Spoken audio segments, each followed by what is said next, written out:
Hello and welcome back. This is the week 3 lecture. So I would like to pick up where we left off last week. So you'll remember we've been working on these strategies for becoming better, more active, more critical readers. So this started back in week 1 as we started annotating or taking notes while we read. We also worked on underlining and asking questions. And then last week we continued to do those things, but we got a little bit more focused and specific with our questions. And we started looking for more specific things in the text that we read or even the text that we watch. So we started looking for the author's argument or thesis. We need to be able to identify that as readers or as viewers. We started talking about bias, intention, audience, tone, all of these other things that we can look for, comment on, and eventually analyze. So this week, we're going to turn our attention a little bit more to evidence. So I discussed evidence a little bit at the end of my week 2 lecture, and I included some information about evidence in the week 2 module. But this week, it's kind of all evidence all the time. So we're thinking about specific types of evidence that authors often use in articles and books, and we might also see these types of evidence in documentaries, TED Talks, other types of sources that we might eventually use for our research papers. So it's important that we learn how to identify these different types of evidence, and it's important that we learn how to discuss these different types of evidence because we will see them and we need to make sense of them and sort of comment on them and evaluate them. And then later, we're going to start using these types of evidence in our own writing. But first, we identify them in other people's work, and then that will get us ready to use them in our own work. So let me just quickly review a little bit of what I covered last week. So I just kind of gave you guys some basic categories of evidence. And I think I repeated all of that stuff in this week's module in case you missed it last week. So we talked about facts and statistics. We'll often call that basically just numerical evidence, that category. So we're talking about hard numbers here, data, numerical data, and typically we consider this type of evidence to be pretty reliable. We also mentioned surveys and polls. So these are opinions or answers of a representative group to some question or issue. So these are not quite as accurate as numerical data or statistics, but we still like surveys and polls. We can use these. They're often used to predict future action, or they can be used to discuss the opinions or actions of larger groups, even though we're just taking representative samples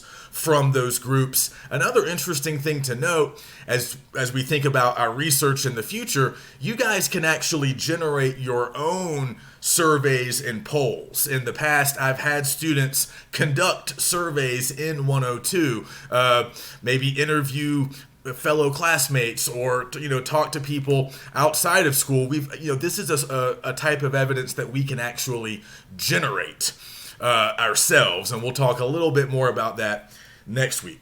Next, we mentioned examples, and this is really an important type of evidence. I think most of us are already familiar with what examples are.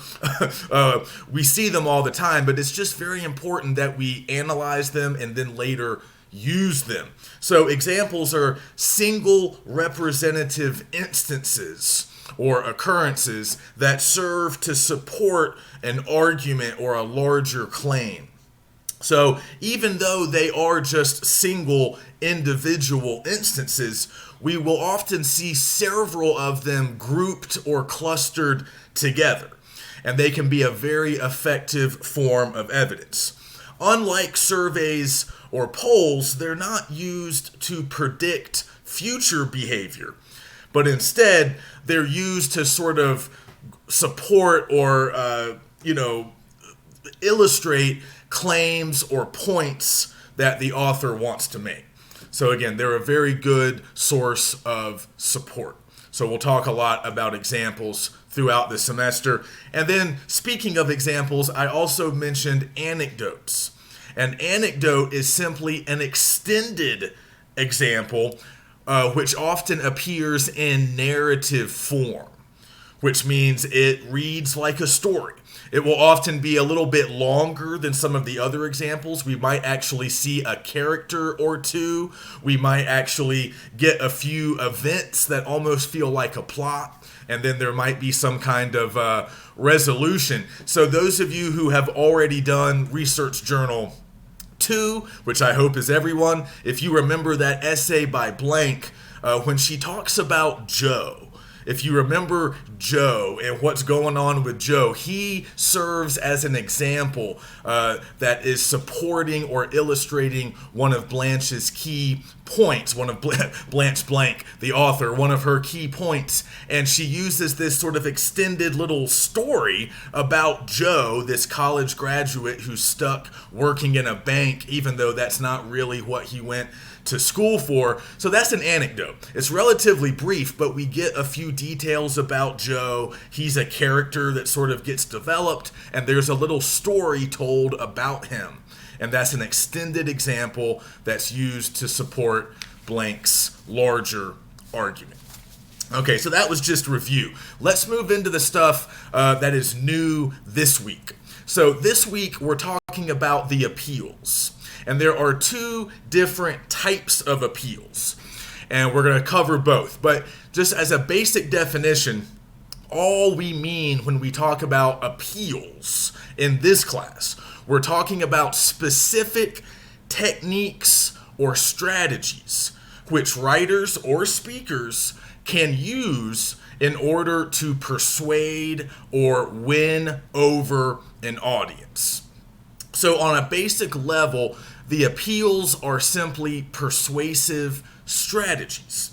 And they've been around for a long time. So as we're going to see, these concepts have been handed down to us by Aristotle in ancient Greece. So they've been around for a while. That shows that they work. That indicates that they are effective strategies because they've been used for millennia. So I want to cover both types today, starting with artistic appeals. Now, when Aristotle defined artistic appeals, he wasn't using the word artistic exactly the way we use it today. So he doesn't necessarily mean creative, although we're not too far from that definition, but that's not quite what he means. Instead, what he's saying is that these appeals, artistic appeals, are kind of man-made. They are created. In some ways, they're artificial because they don't occur naturally in the world. Instead, they are created or made by authors or speakers, whoever it is that's trying to make an argument. So we create, as writers, we create artistic appeals. We're going to talk a little bit more about ways to do that, but first let's just understand that artistic appeals come from the minds of writers or speakers. So let's run through the three most common types of artistic appeals, and you've probably learned these terms at some point previously in your academic careers. But even if these terms sound familiar, even if you can remember working with them at some earlier date, just write down definitions, get comfortable with these words because we're going to be using them a lot in this class, and we might be doing slightly different things with them compared to maybe what you've done in the past. So let's start with ethos. This refers to your credibility as the author or the speaker. So this is kind of a tricky one. Basically, your credibility comes down to how you present yourself in the text. So there are a lot of different things that you can do to establish your credibility, and we'll be discussing these for the weeks to come. But for right now, as we continue to practice our reading skills, we're going to be evaluating the credibility of some of the authors that we read and discuss. So any writer or speaker has to sort of convey him or herself in a particular way to the audience. And you really have to focus on two things: knowledge and goodwill. You have to convey or communicate your knowledge to the audience. You have to show that you know what you're talking about. You have to appear knowledgeable. You have to appear like you know a lot about this topic. You've done your research. You've read other important writers, other important thinkers. So just go back to James Surowiecki for a moment. If you watched his TED Talk last week and read that excerpt from his book in our week 2 reading, you'll notice that Surowiecki does a lot of things, sometimes subtle things, to establish his knowledge. In the TED Talk, he references a lot of other writers. Most of these people we're not familiar with. These names aren't familiar, but that's okay, because even if we don't know who these other people are, we at least know that Surowiecki has done his research. Surowiecki has spent time reading about this topic. He's learned a lot. He's consulted other experts, other people who work in the field, so he knows what he's talking about. So sometimes authors kind of signal this in very obvious kind of, explicit ways. Other times they can be more subtle about it, but we have to indicate to our audience that we know what we are talking about. The other thing to focus on with ethos is what we call goodwill. You have to communicate to your audience that you care about them, that you want what's best for them. And this is just sort of common sense. Audiences don't respond well to writers or speakers who seem to not like the audience, or to speakers and writers who talk down to the audience or seem angry or dismissive toward the audience. So you have to establish some kind of rapport, which can be a little bit difficult when you're not directly talking, when you're not sort of having a back and forth conversation with someone, but you need to make it clear that you're simply trying to help the audience in some way. Perhaps you are trying to give them information that will help them to make informed decisions later on. Maybe you think that's kind of what Surowiecki was doing in those texts we looked at last week. Or maybe you're trying to persuade the audience to take a particular course of action, or to think a certain way or feel a certain way, but you have to make it clear that you want them to do that stuff because it will be beneficial to them. It will somehow help them to adopt your position or to follow this course of action that you are recommending that they take. So establish your knowledge and express some goodwill for your audience so they can trust you, so they can rely on you. If you can do those two things, you'll have solid ethos that you should be able to sustain throughout your essay, or if you're a speaker like Surowiecki, you can do this in spoken form as well. So ethos is just kind of a thing that we always need to be aware of once we start writing our own research projects. But like I said, first, we can try to evaluate the ethos of some of the authors that we read. So we have some sample essays to read this week. You'll be picking one, and you can find ways to maybe at least think a little bit about the credibility of the author. So, okay, let's move on to pathos. This refers to emotions. And really, pathos is the most powerful of all the artistic appeals. So we'll spend quite a bit of time talking about emotional appeals throughout the semester. So we're not just talking about emotions here, although that is a huge part of pathos, but we can also attach things like beliefs, values, and feelings to this particular artistic appeal. So like I said, this is kind of the most powerful of the artistic appeals. So we have to be kind of careful about how we use it. And we certainly need to be aware of it if we see it pop up in other text. So oftentimes, we can understand this, right? Humans are emotional creatures. So many of the decisions that we make, many of the actions that we take are based on emotions, not logic, not common sense, not our knowledge, but rather our emotions. So we can see why pathos is so powerful. So some emotional appeals can be very explicit. So, for example, you might come across a text at some point that's arguing against, say, capital punishment or something by appealing to people's religious beliefs or some kind of moral value. And it can be very explicit. The author can come right out and say that this is wrong because of scripture or because of our sort of moral value system that we have in Western society or whatever. But other times, emotional appeals can be kind of implicit or subtle or sort of, below the surface. So I like the example that I found in a book one time. You have sort of two choices sometimes when it comes to like word choice or the way that you describe people. Well, you have more than two choices, but sometimes the choices you make about how you describe people or things will dictate the way audiences feel about those people, the emotions that audiences have in regard to those particular people or a particular event. So these are two options that we could choose.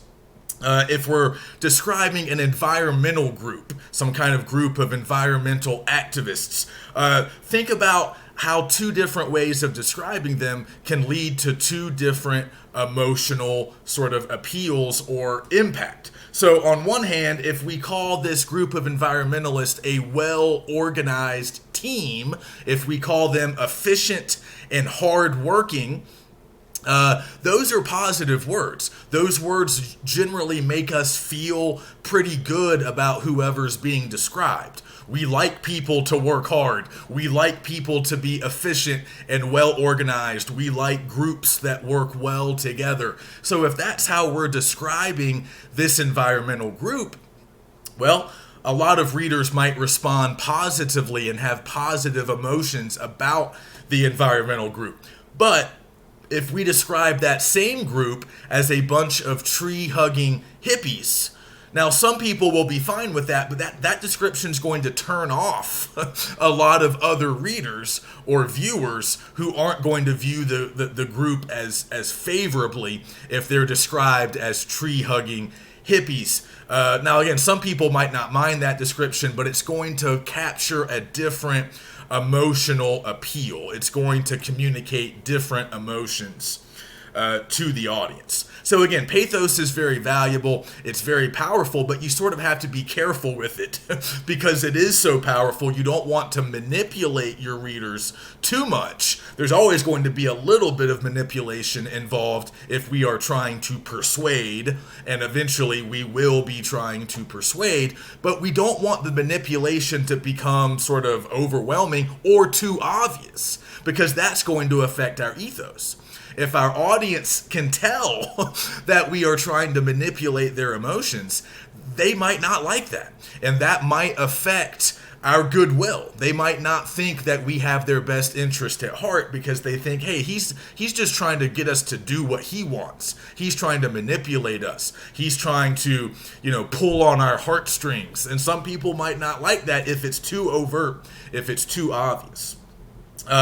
Another thing to remember, again, we can also kind of think about values and feelings here, not strictly emotions, because we know the major emotions, fear, anger, hopefulness, happiness. We're definitely tapping into those emotions, but we're also tapping into things like shared values. Most people living in America, even though we're all very different and we have different views, we often share basic moral values that have kind of been handed down to us through the generations. So like really basic things like it's wrong to commit murder, right? I mean, regardless of your religious affiliation or your political views, we pretty much all share that value. It's wrong to hurt people. It's wrong to lie to people. Right? So we can also tap into shared value systems. Now, sometimes those value systems might be based on religion or very specific cultural identities, but I think as Americans, we all kind of share certain values, and those can also show up in emotional appeals. So again, we can also kind of tap into desire a little bit. We can tap into things that people want. And again, moral values aren't quite emotions, but they are feelings about what is right and wrong, again, based on sometimes religion, but sometimes just shared culture. And just kind of human values, a kind of human value system that a lot of us do share. So people feel strongly about those values. So again, they can factor in to these emotional appeals, to pathos. And then finally, we have logos. This is one that I won't say much about because it's kind of self-explanatory. Logos refers to logic or common sense. Now, there is such a thing as like academic logic, which is a lot like math, and that's not what we are doing in here. We're just talking about basic rationality, basic common sense. Does your argument sort of pass this basic smell test? Does it seem plausible? Does it seem like common sense? And again, this is kind of connected to ethos, but this is really, we're thinking more about the real substance of your argument now. The claims that you're making, the evidence that you're providing. Does it all sound pretty plausible, pretty believable?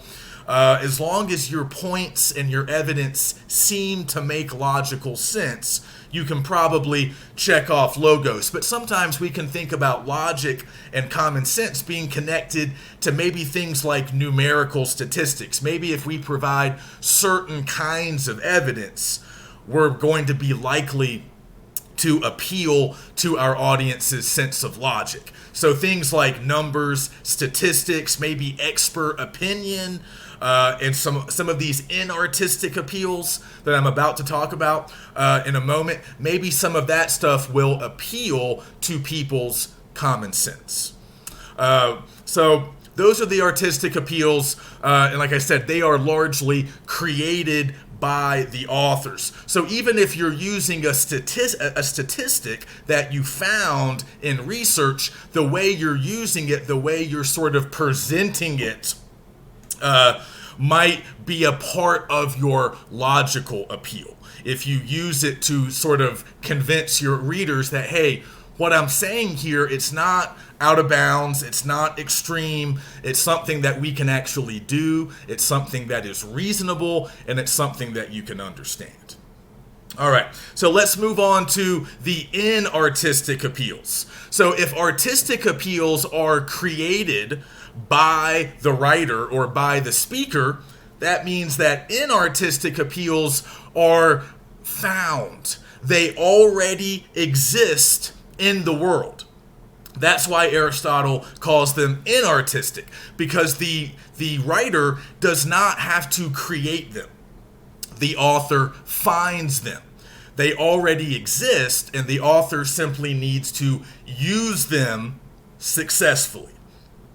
So, in some ways, there's going to be some overlap here between the types of evidence that I've already given you and these inartistic appeals. But let's just run through the major types of inartistic appeals, and of course, you're going to be finding most of these through your research, starting with anecdotal evidence. So again, remember what an anecdote is. It's an extended example that serves to support or illustrate one of your key claims or a key point that you're making, or part of your argument. So anecdotal evidence means any narrative that's presented, again, in your work as an example that can prove your points. But here, we're typically finding anecdotes from other people's experiences. So we're finding narratives. We're finding, stories about other people, other people's experiences that we can use in our own work. So again, these are examples, but they take the form of brief narratives. And we can find these through our research. Then we talked a little bit, I want to talk a little bit this week about testimonial evidence. This means that you are using the words of another person to help support your points. So there are really two different types of testimonials, and we're going to be using both. On one hand, we have what we refer to as expert opinion. So you remember last in my types of evidence, I mentioned expert opinions. Finding people who know a lot about the topic, scientists, doctors, experts in the field, professors, or people who have written a lot about the topic. So again, we see Surowiecki do this. He kind of drops all of these names. He mentions these other experts who he's read, who maybe he's even consulted with. So that's one type of testimonial, finding expert opinions that we can use as evidence. But we can also find testimonials from regular people, everyday people, normal people, who can somehow attest to the correctness of whatever it is we're saying. So I posted a commercial in this week's module. It's like a toothpaste commercial. I think it's Colgate. And we actually see both types of testimonials in that TV commercial. So we see regular people talking about how great Colgate is and how great it makes their teeth feel. But then we also hear from dentists. We also hear from the experts who also check in and say, yeah, this is very effective. 9 out of 10 dentists agree. So whatever. So we see that strategy a lot in advertising. Finding regular people to say, yeah, it's great. And then finding experts to also say, yeah, it's great. Then I also mentioned numerical evidence. Again, this is the larger category that statistics and hard data belongs to. So again, we're talking about stats. We're talking about measurements, dates, times that have been established as probably, most likely, true.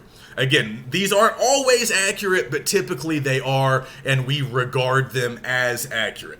So again, you need to use these in kind of an artistic way. So yes, they are inartistic because you're finding these stats largely through your research, but the way you use them will often determine how effective they are. So if you can use them in a particular way, if you can present them effectively and sort of use them as a way to kind of bring the audience into your side, we can kind of combine logos and artistic appeal with numerical evidence, and in artistic appeal, you find the stats, but then if you can use them in the right way, you're making a logical appeal to your audience. And then finally, very quickly, graphical evidence. We're going to talk more about this later when we actually start doing research, but this just refers to things like images, graphs, charts, or diagrams. And these are just other ways to support your claims, additional evidence. We like illustrations or graphics. They can often be very effective, but just like statistics, how effective they are is largely dependent on how you frame them, how you use them, how you explain them. And you'll be able to find a lot of graphical evidence through your research. All right, so I posted a few commercials just to give you guys some examples of how advertising often uses many different appeals, both artistic and inartistic. Now, of course, the Super Bowl was yesterday, so later this week, in fact, later on Monday, I'm going to try to add a few new commercials from the recent Super Bowl so we can analyze a few more ads. But ads are a good way to sort of see these appeals in action. And then you'll also be looking for some of this stuff in those sample essays that I've already posted. And you'll continue to look for those things we talked about last week as well. Intention, thesis, bias, tone, all of that good stuff. All right, so let me know if you have any questions. Check out the next research journal assignment. And also, we need to really start thinking about topics if we haven't already. Please spend some time thinking about research topics. I'm going to post a little bit more info about topics later this week. I'm going to post a list of potential topics that you can choose from. And I'm also going to give you a little bit of information to get you ready for next week, because next week, week 4, is a very big week for us. We start researching. So next week, you must have a topic selected so you can get started on your research. So if you have any questions, if you want to run a topic, a potential topic by me and get my approval, just email me, let me know, let's talk, and check out the module a little bit later this week for some more stuff on topics. I'll see you next week.